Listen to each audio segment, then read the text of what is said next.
Oh, it is Wednesday. Good evening to you, folks.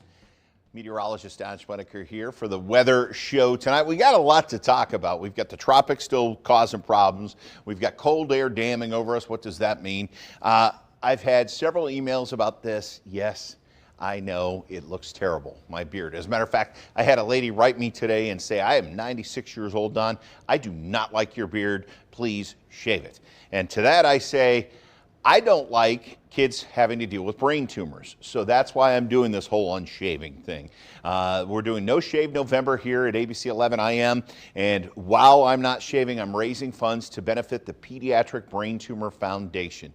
Every dollar you donate goes to that. And it's not just part of the proceeds. So you can go to all my social media, make a donation, $5, $10, $500, whatever you can afford.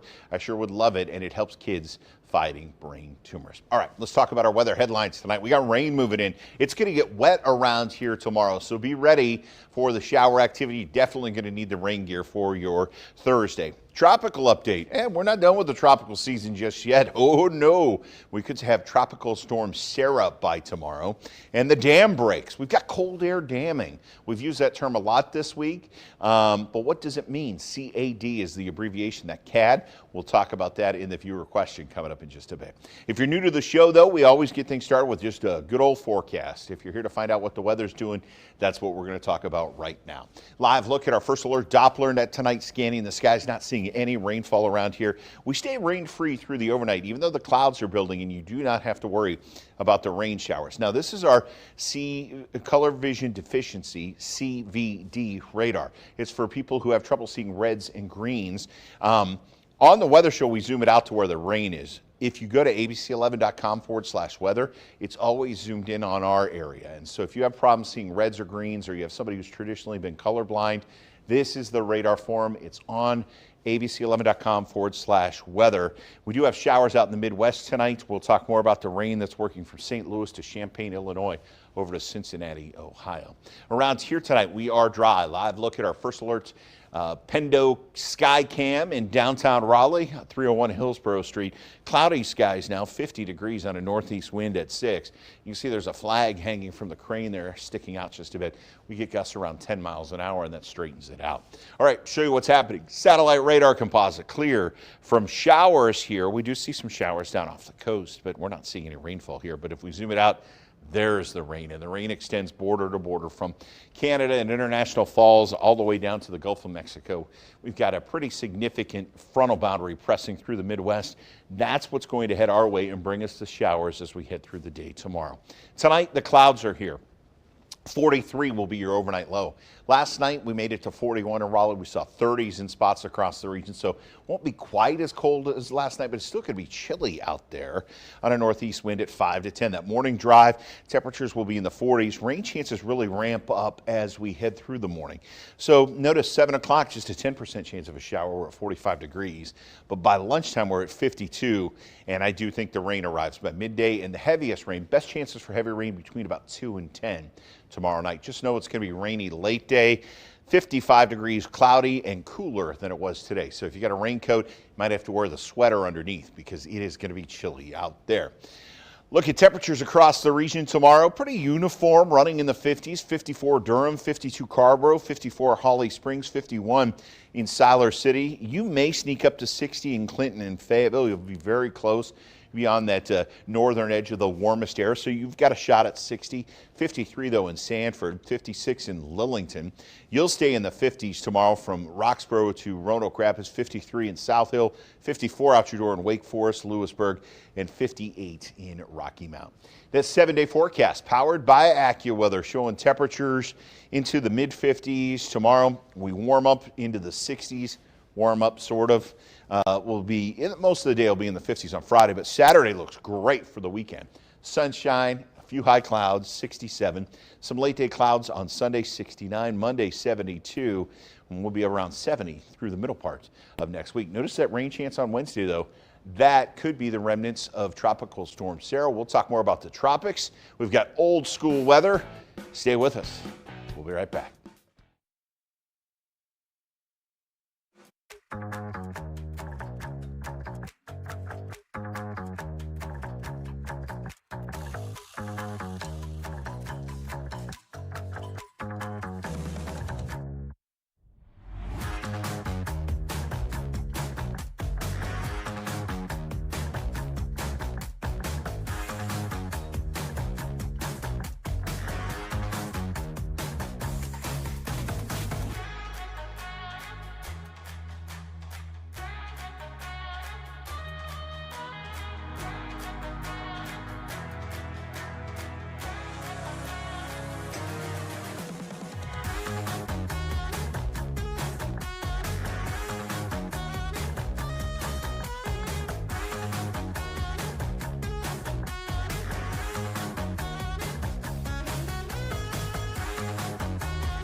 Welcome back. As Western North Carolina continues to recover from the devastation left by Hurricane Helene, a local expert is weighing in on the impact that tropical activity can have on our entire state.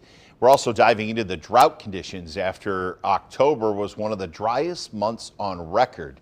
Here's Tom George with our latest Climate Ready story. Well, obviously, Helene was the main headline of this year. It is still going to take months and even years for Western North Carolina to rebuild.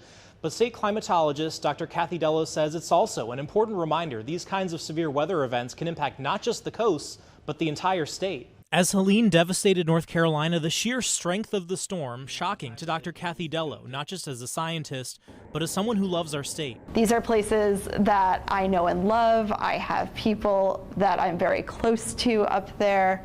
The landscape is forever changed. And when the Blue Ridge Parkway closed, that's when it all hit me, that this was something completely shocking, that I had not seen anything like this in my life. From Helene out west to homes collapsing in the ocean in the Outer Banks. Yeah, it's been a year of weather whiplash here in North Carolina. That whiplash went from record heat in June, devastating corn crops, followed by a wet July to September, then back to a dry October. Dello says it's a lesson that we need to be ready for anything, regardless of geography. We're seeing erosion on our coast. We're seeing places that flood that never used to flood.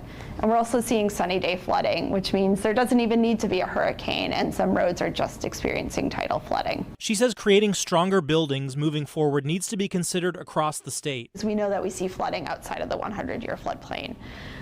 We can build up, so we can elevate structures, especially critical infrastructure, that we need to keep in certain locations, that maybe it floods on the first floor, or there's a certain amount of baseline area that can take on water. But if 2024 was any lesson, we need to be ready for 2025 and beyond. These events that are happening, we have other examples that we can point to all around the world.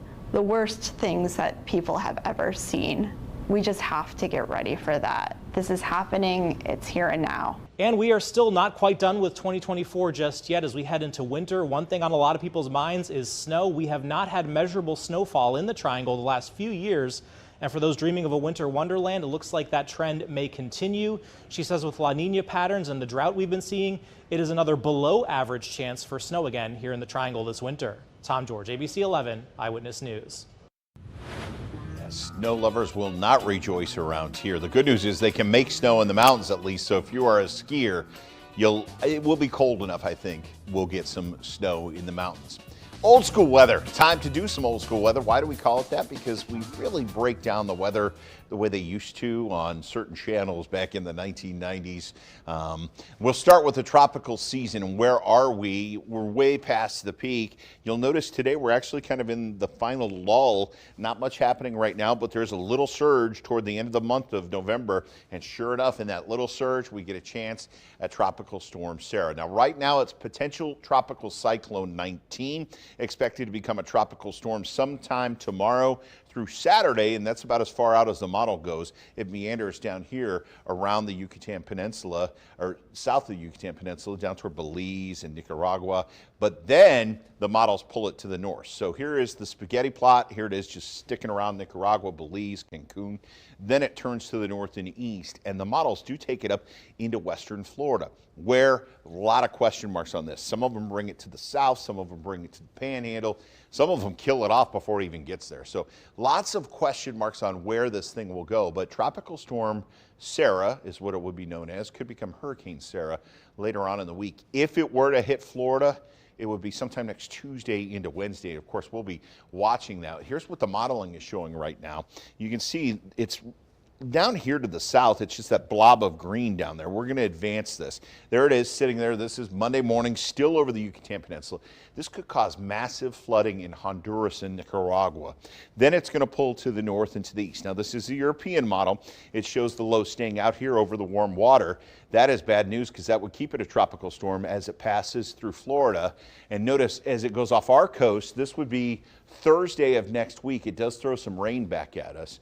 That's the European model. Let's take a look at the American model. It's a little different. Here it is down to the south. Again, it brings a little further north, so you're getting some of the cooler waters of the Caribbean. That would knock it down in intensity. It brings it across Florida sometime Tuesday into Wednesday. The thing the American model is picking up on is actually a cool front working through. As that front runs into this, it will shove it out to sea, but it's also going to wring the moisture out of it. So I think Wednesday to Thursday next week could be very wet. And there's some snow flying in the mountains of North Carolina. By the way, this is next Thursday, 7 o'clock. Long-range models do show us clearing out at this point for the Raleigh Christmas Parade, so that is good news. Let's take a look at the surface map, show you what's going on right now. We've got high pressure dominating the weather along the East Coast, and that's keeping things nice and dry. But we are watching this area of low pressure that's working its way through Iowa, and it's pulling up all of that moisture. A warm front that's pushing towards Chicago, the warmer air out towards Cincinnati. That's what's causing the rain there. You've got this cold front and a bit of an upper level trough. That's a disturbance in the atmosphere running into that warm, humid air, and it is triggering showers across parts of Mississippi and Alabama, and those will push east into Georgia. High pressure through the mountains, the Rocky Mountains, keeping things dry out through Denver. And then you head out west, and the higher elevations are actually dealing with snow in parts of Washington and down into northern California. Check this out. Winter weather advisory now north of Medford, Oregon. This is a winter storm warning north of Seattle, as they see all kinds of snow in the highest elevations there. We'll zoom down in. They did have some wind advisories in parts of the Rockies earlier, but those winds have shut down and they stay relatively clear. We've got a wind advisory as you look into East Tennessee and the western mountains of North Carolina. As a matter of fact, there's a little pink area here. We'll zoom down in. This is actually a high wind warning for the highest elevations as you get out into East Tennessee and western North Carolina. And then as you move from Hot Springs up north, it becomes a wind advisory again. The winds roaring across Lake Erie, that is actually a wind advisory for western New York, as they see some strong winds up to the north. Even though it's not raining or snowing up there, they just get that air moving across that flat water of Lake Erie, and it picks up speed. Let's round out old school weather with a little old school forecast for tomorrow. We're going to play some Pac-Man, a little old school gaming here. There goes Pac-Man being chased by the ghosts. He eats the ghost and he gives us a forecast. And it's really not a complicated forecast for tomorrow as far as temperatures. 51 by 10 o'clock, by 2 o'clock 54. We'll stay in the mid 50s all afternoon. Tomorrow evening as the rain works through, we'll drop into the lower 50s. That's the weather around the country. Let's take a look at some weather video from around the world. First, torrential rainfall falling in Spain. It caused the streets to flood throughout the region today. Nearly a month's worth of rainfall fell in just 1 hour. Public transportation actually had to be suspended in the entire metropolitan area due to the severe weather, and several neighborhoods had to be evacuated in Western Europe. Check this out. That same weather system causing a waterspout to churn up off the coast of southern Spain. This footage posted on X shows the waterspout spinning offshore near Marabella. Earlier today, Spain's state meteorological agency expects heavy rain to last through Friday, so they could continue to see more storms and more flooding. Back here in the United States, the Jennings Creek wildfire up in New Jersey and New York has burned more than 5,000 acres. And it's still at just 30% contained as of this morning. Now, this footage from High Shots Media gives a bird's eye view of hotspots along Greenwood and Lake in Hewitt, New Jersey. Yesterday, footage from today shows firefighting helicopters taking water from the lake as the smoke rises through the woods surrounding the water. The New Jersey Forest Fire Service said that 2 structures are actually threatened. Several roads are closed. The good news, no evacuation orders are in place right now as they continue to battle drought and fire in New York and New Jersey. And finally, gale force winds on the shore of Lake Michigan yesterday actually carved a series of small sand sculptures. Check those out. They look more like something you might find like in a Utah desert than you'd find in the upper Midwest. Video filmed by Nate Stronography shows the sand formations against the backdrop of the St. Joseph North Pier Inner Lighthouse on Tuesday morning. This phenomenon is actually caused by the high winds that can shape wet sand with cold, dry air, creating the smooth, kind of otherworldly towers on the beaches. And that's the same system that is now working its way across Lake Erie and causing all of those high winds in western New York. Very, very interesting. All right, stay with us. When we come back, we've got viewer mail. We're going to answer a question, something we've been dealing with all week long. We're talking cold air damming, what it is, why it happens, and what it means to you. Next.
Droughts, record warmth, wildfires, and so much more. It has been a jam-packed start to fall.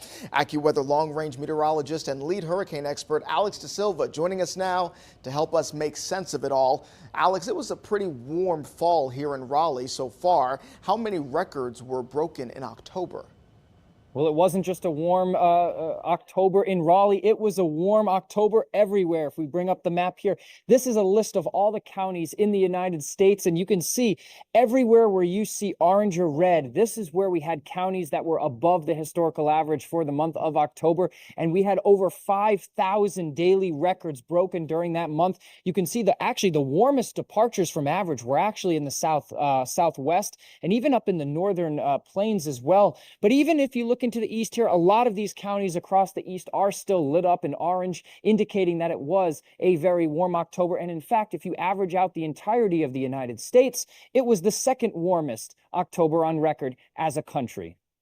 Second warmest October on record as a country. And as you know, it wasn't just warm, it was also really dry in October. How bad did the drought situation get last month?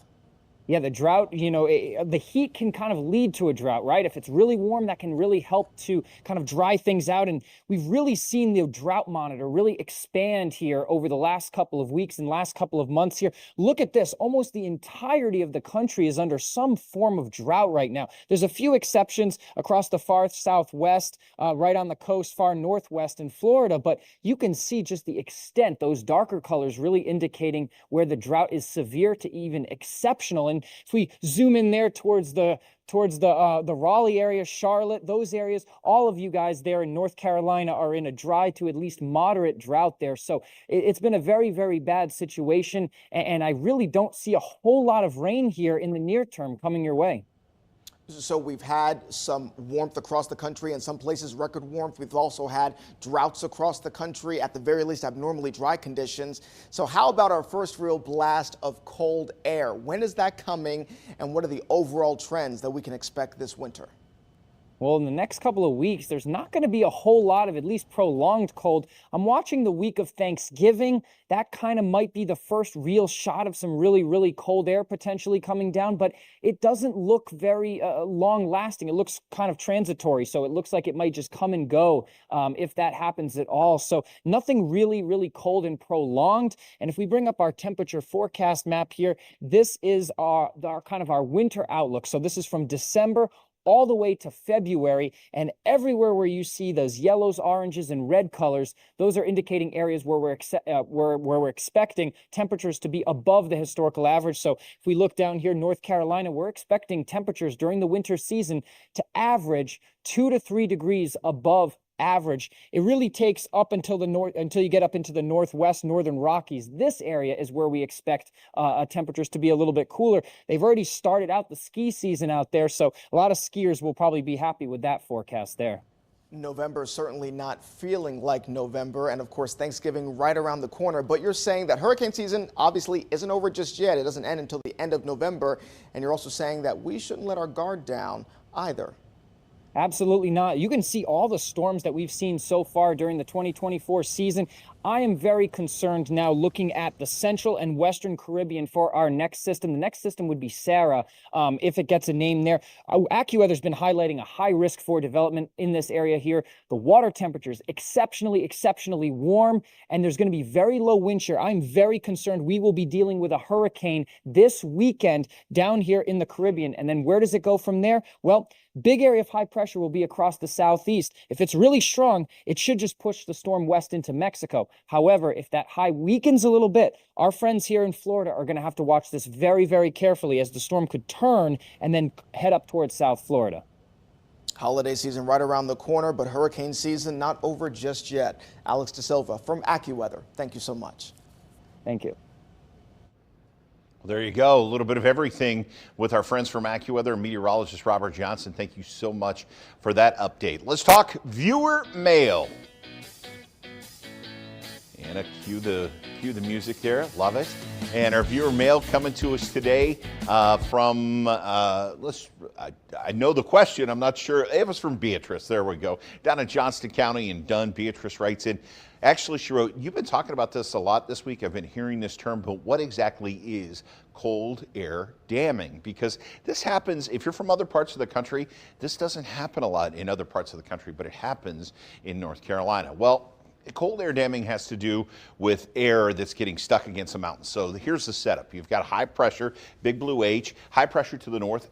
Air rotates clockwise around this. So it's pulling that cooler air down into us, right out of Canada and right into us. And the mountains act like a dam. I made it blue here because it almost looks like water, but that cool air runs into the mountains. It can't go over the mountains, so it's kind of stuck against the mountains, and it just builds up. And then if we look into our area, you've got cloudy and cool rain possibly. Usually high pressure means blue skies, sunshine, and that cooler air. But here's the difference with cold air damming. You get the cold air at the surface, then you get warm air in the upper part of the atmosphere that's actually running in a different direction. So you get all this warm, moist air aloft, all of that higher humidity. It runs into this cool air, and the boundary between the two is where you see the cloud cover, the drizzle, and the rain. And that's what's going to happen tomorrow. When you have cold air damming, you don't have a lot of dynamics in the atmosphere. You don't have things like severe thunderstorms, because the rain really can't build high into the atmosphere. Those storms can't, because it'll get clipped off by that warm air aloft. So this is the setup for what we've seen. We've had high pressure to the north pushing that cool air into the surface. And then tomorrow we've got this frontal boundary coming from the west. So you've got that warm air pushing across this. As it does, we will see clouds, we will see drizzle, and we will see rain. Cold air damming happens a lot around here when it's really cold air in the wintertime and you get that warm air aloft. If it's cold enough, instead of rain, you get snow, and we have to watch for that in the winter. When we come back, we've got your ending forecast. We always do the coffee forecast, and wait till you see the viewer pick. We'll show that to you after the break.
And welcome back. Before we get to the viewer pick, a big thank you to our folks working behind the scenes tonight. Can we take the picture, Anna? Anna, our director, she's here every week. And Andre, we got A Squared working in there. Thank you so much for all your help tonight, guys, and for getting the weather show on for all the folks out here. All right, let's take a look at the viewer pick. This one also coming to us from one of our behind-the-scenes folks. One of the folks who works behind the cameras, his name's Keelan, said his family, Yvette and Desire, were driving south through South Carolina today, and they saw this rainbow in the cloud, and they want to know what it is. Well, this is a rainbow cloud or an iridescent cloud. What happens is the sunlight hits ice in the atmosphere, and that sunlight does not travel through the ice at the same speed it travels through the blue sky. It actually gets bent.